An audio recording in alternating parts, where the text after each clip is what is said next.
Hola, ¿cómo están? Yo soy Jesús Chavarría, estamos en Ginos y estamos con Jack. Pero bueno, estamos aquí porque ahora vamos a platicar pues de la reciente película animada de DC Comics, que siempre suelen ser muy buenas propuestas.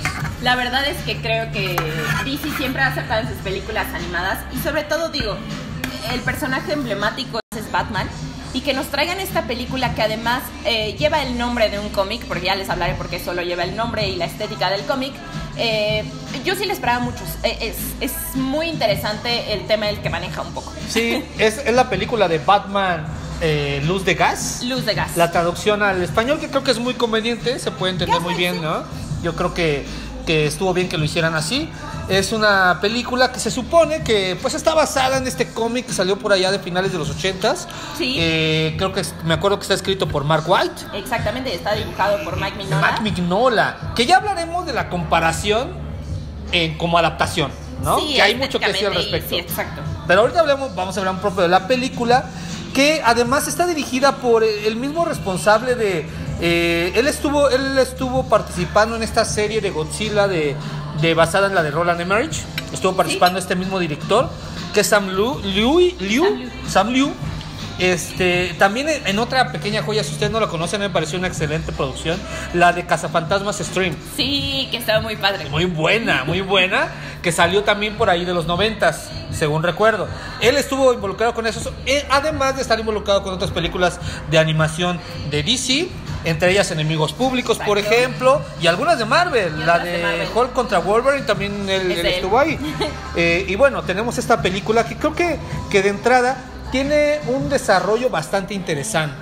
Sí, la verdad es que se tratan, más o menos se desarrolla en la época, y es justo la trama a la que se va en la época de Jack el Destripador.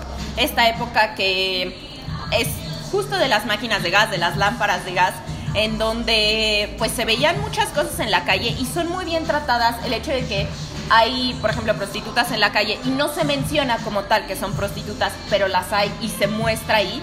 Y además, de los personajes claves que salen, son adecuados a esta época muy bien. Una de las cosas más chistosas es ver cómo se adecua la Baticueva a esta época. Y creo que la época visualmente es muy atractiva y es un ámbito al que siempre se le ha referido a Batman, ¿no? Algo más oscuro, más tenebroso, y pasarlos ya completamente a esa época, quitar a Batman de toda su digitalidad. Ajá, creo que es algo muy de toda interesante. La cuestión tecnológica, ¿no? Yo creo que desde un principio queda muy claro el tono en el cual van a llevar la historia, que es este tono de desasosiego, de misterio, que es muy adecuado para el lado detectivesco de Batman, que por otro lado en esta película se le ve en un sentido muy primario, muy de acuerdo al contexto en el que se está desarrollando. Que bueno, es rescatar la época victoriana, que a final de cuentas es en donde se vivió la historia de Jack el Destripador, que se convierte aquí en el gran villano y con el que se daba el gran cierre de lo que era un siglo y el inicio, ¿no?, del siglo XX. Completamente. Como tal, el sidekick no es Robin, ¿no? Aunque pero hay un Robin guiño, hay un guiño a esto, y creo que podrían o no estar dentro de la película, no, claro, no son elementos claves dentro de la película, pero son guiños que hacen muy feliz a los fans por la manera en que reubican el personaje en la época en que han escogido, la manera en que nos presentan este Batman victoriano y todas sus implicaciones, porque ya lo he dicho en otras ocasiones, si algo vuelve a quedar claro en esta película, que además, como ya lo había mencionado, es que Batman es uno de esos personajes que pareciera soportar cualquier tratamiento y puede ser muy bien explotado, y lo hacen con esta película. Claro. Ahora, yo creo que lo más interesante de la misma es la manera en que van, en que trasladan las convenciones que definen al héroe, al vigilante de Ciudad Gótica, llevándolo a quizás un estilo más rudimentario. Sí. ¿No? Sin tener que... y creo que ya no quisiera hablar todavía de lo que se refiere al traslado del cómic a la pantalla o como adaptación, pero que de alguna manera se hacen todavía más atractiva la aventura que estamos viviendo, que corre de manera muy dinámica a pesar de todo, a pesar de cómo van acomodando cada una de las piezas, que nos da varias sorpresas dentro de los giros argumentales que no son previsibles. O sea, realmente la película te atrapa dentro del misterio. Y que a pesar de que creo que nos queda a deber un poco con las escenas que parecieran sugerir ciertos elementos de un discurso crítico, solo los apuntan. Exacto. Digo, de pronto te hablan sí de clasismo, pero lo hacen de manera muy ligera. Este rollo de que si las víctimas fueran señoras de clase alta habría un escándalo, y en cambio en estas no se les hace caso porque son mujeres de la calle. Exacto. Mientras hay una discusión en la que otra dice, no, dice, lo que pasa es que en realidad no les hacen caso porque son mujeres. Entonces ya ahí se meten con el rollo de género. De género, claro. Están ahí, están esos elementos, pero la verdad es que son vistos de manera muy superficial, y a en esta época ya demasiado políticamente correctos. Claro. Había falta darse un clavado más profundo, que creo que daba pie para eso. Sí, completamente. Y digo, la película, la trama como tal es justo un misterio que muy al estilo de Batman es tratado, porque además, digo, se tienen igual como en lo veríamos actualmente a Batman. Como que Batman tiene ciertos trucos a pesar de estar en esa época, ¿no? O sea, no estar en la época actual en la que tiene como radares y eso. Él soluciona esas cosas a su manera, y es, creo que, algo atractivo y además diferente que tiene, por ejemplo, a otras películas que ya se da por sentado cómo lo va a hacer. Él lo soluciona de una manera, y esa parte muy interesante. Exactamente. En ese sentido me parece que la película le gana al cómic, claro, ¿no? Y además en la historia como tal, digo, argumentalmente es más rica la de la película, porque el del cómic no se trata mucho, se trata justo como de trasladar completamente como un ejercicio de trasladar a estos personajes y cómo sobrevivirían en esa época. Y la historia aquí sí, la verdad es que sí es muy diferente y sí llama muchísimo más la atención, más allá de que la técnica visual en las películas animadas de DC ya se ha convencionalizado un poco. Sí. En el cómic sí se ve un poco diferente, pero lo más interesante para mí es cómo tratan el misterio. El misterio en esta época creo que es clásico, porque casi todas las novelas que existen son de misterio de esa época, y cómo lo resuelve Batman y todos los allegados a Batman, incluso el jefe Gordon, que ahí no es jefe.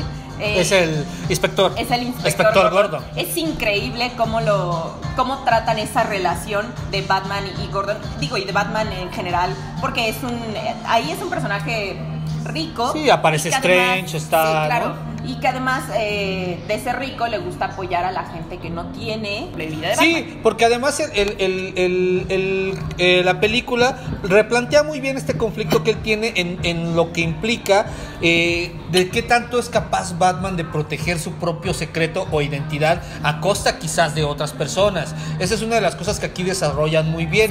Sí. Y algo que obviamente, sin darles ningún tipo de spoiler, que termina siendo el punto por el que supera al cómic, y es que en el cómic se inventan un personaje muy conveniente para que resulte ser el criminal, ser el Jack el Destripador, ¿no? Un cómic que dices, bueno, no cambiamos nada, no nos atrevemos a ir más allá, nos inventamos este personaje para introducirlo en este universo y que él sea el que resulte ser el villano.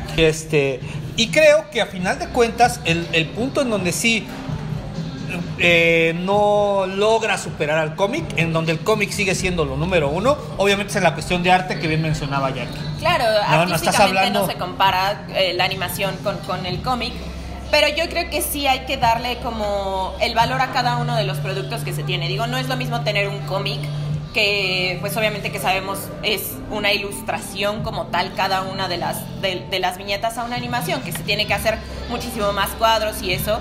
Sí, visualmente te puede dejar a deber, pero la historia para mí es muchísimo más rica la de la película. Definitivo, que la del cómic. Definitivo. Digo, en cuestión de arte, yo también creo que apenas cumple. Sí. No es para nada un mal trabajo, pero creo que apenas cumple. Pero tiene que ver mucho que ya en la comparación, pues obviamente estamos hablando del trabajo de Mike Mignola. Exactamente. Alguien que sabe realmente desarrollar el misterio, de hacértelo sentir, que a través de estos manchones de tinta vivientes y contrastes de luz hace cosas increíbles. Es obvio que era difícil superarlo. A mí me parece, pero eso ya entra en el terreno de lo que me hubiera gustado, lo cual no hace que la película sea mala en ningún sentido. Nada. Pero a mí me hubiera gustado ver que retomaran ese estilo y lo pasaran a la pantalla y hubiera sido una pequeña joya. Hubiera sido increíble, estaría padre, pero yo creo que sí necesitaría como de más producción detrás. Digo, es un ejercicio que se hizo en los cómics que funcionó muy bien con esta historia. Ahora habrá que ver si sacan el cómic de esta historia y tal vez sea un producto visual muchísimo más bonito. Lo cierto es que la película en realidad funciona, es mucho más interesante, o sea, la historia me parece que sí, como bien decíamos, es más interesante que lo que nos presenta el cómic y mucho más elaborada y menos tramposa en la hora del traslado, como los decíamos, y vale la pena verla. Ahora, las principales referencias pues las tenemos obviamente en el cómic de Alan Moore, sí, en lo que es From Hell, ¿no? Que de alguna manera logra, se ha convertido en una obra, hace propio todo este mito, sí, ¿no? Y se ha convertido en una referencia obligada. Y este libro que aquí lo traía, me di a la tarea como de buscarlo entre mis chácharas que tengo, y es el libro del Diario del Destripador. Esta es una edición muy vieja. En esta lo que hacen es retomar el que se ha dicho que es el diario de Jack el Destripador e ir interpretando página por página. Te presentan la foto y te presentan una interpretación o la traducción tal cual de lo que dice, pero es la foto de cada una de las páginas de Jack el Destripador. Hubo mucha polémica porque precisamente Warner, que era la editorial encargada de traerlo a Occidente, a la mera hora en su momento se retractó, claro, diciendo que era falso. Aquí viene la investigación que se supone sustenta por qué es real y por qué es valioso tenerlo. Yo creo que a muchos les puede interesar muchísimo, ¿no? Entonces, ya si nos metemos en estos rollos y tomando como pretexto que salió Batman, Luz de Gas. ¿Algo más que tengamos que decir? Nada, visiten el sitio de You Rocket ya. Ah, cierto. Más bien, Rocket ya tiene un sitio en donde vamos a tener muchas cosas como las que tenemos aquí, cómics, anime, videojuegos, cine, pero ahí tratan un poco más a fondo todo el cine, no como en You Rocket, que nos centramos más a ser frikis. Ajá. Pero ahí pueden ver muchas cosas y ya. Sí, ahí denle una vuelta al sitio. Ahí tenemos además a nuestros sales colaboradores. Más otros más en cuestión escrita, trailers, videos, etcétera, ¿no? Dense una vuelta por allá, cáiganle allí, ¿no? La verdad es que vale la pena, la pizza es una chulada, es una delicia. Vengan a probar la pizza de este mes la pizza es de nachos y trae justo chili, nachos y el queso está deliciosa. Yo por eso ya me la quiero acabar. Y ya, solamente eso. Vean Batman, vayan a ver Batman, creo que las películas de animación de DC valen total la pena verlas. Y si tenemos la oportunidad, claro, de verlas en cine, no sé si va a estar en algún cine, creo que no. Pero en cuanto estén por ahí, se le encuentren, la verdad es que no es una pérdida de tiempo, es bastante buena. Es bastante buena y aprovecha muy bien el planteamiento de lo que es Elseworlds. Exactamente. ¿No? Esta película lo aprovecha todavía mejor de lo que lo hizo el cómic, ¿no? Bueno, pues vámonos de aquí. Vámonos. Nos vemos pronto. Bye.